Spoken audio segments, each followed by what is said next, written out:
doubt. Now, in this next stage, for Erikson, it's about 3 to 7, his age range. So that nicely kind of overlaps with Piaget. The next tug of war is initiative versus guilt.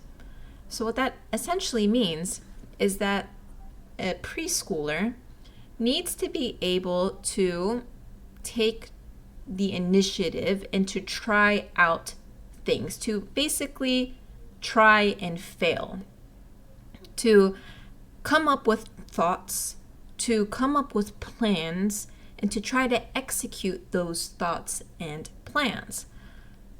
If they do so, then they will build on their confidence and on their self-esteem. But if these attempts get thwarted, then what could happen is they fall into a cycle of guilt. Now, why does this get thwarted? Well, because take a young child who has initiative, but mix it in with irrational thinking, and you get some pretty bizarre things. For instance, my daughter wanting to go into the oven. Like, we don't want that.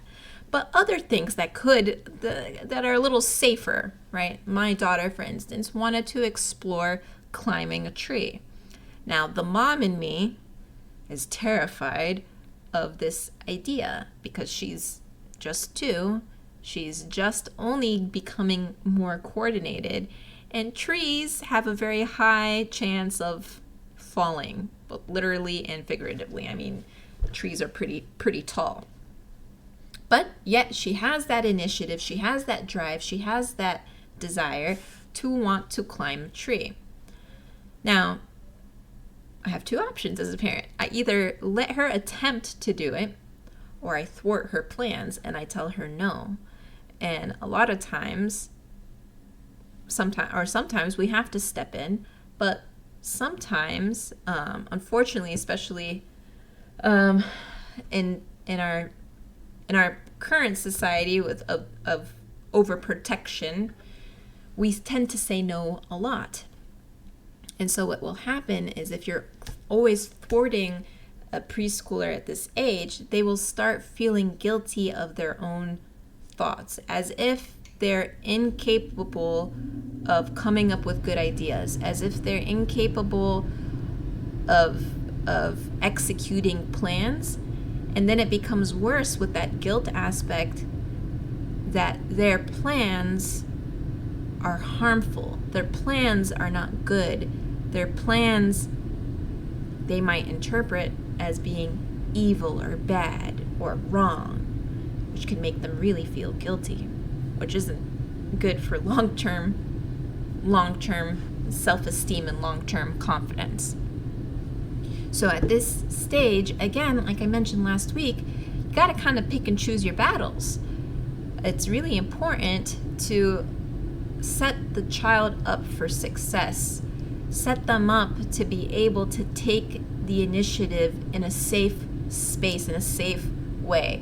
If you know, for instance, that your child is active and adventurous and wants to climb trees, and you're not comfortable with the idea of them climbing a tree, maybe take them to a place where you feel safe and letting them have that freedom to create those decisions, right? So maybe take them to like an indoor children's gym, like they have, of course everything's closed now, but they have like, I think there's literally a place called Little Gym or like My Little Gym or something like that, or Gymboree.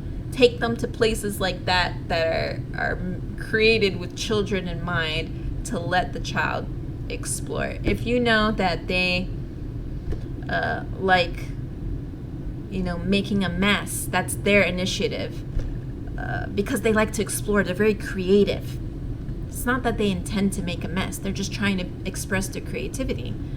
And you're tired of cleaning up after them. Perhaps the solution is to create a space that you feel comfortable that they can be messy and you don't have to step in all the time and thwart them all the time for the sake of their confidence and their self-esteem. So maybe create like a messy room, or maybe put them like in the bathtub and let them paint all over the bathtub so that you could just wash it away when it's all done. The beauty of water, right? So this stage is all about that initiative, that drive to trial and error. Because if we think about it, life really is a trial and error, and it begins here in the preschool years. So that about wraps up all the background knowledge that you need for our discussion on punishment and discipline. But I did want to just take a pause to see if anybody had anything to throw out into the chat for me to address. If not, then we are going to take a 5-minute break.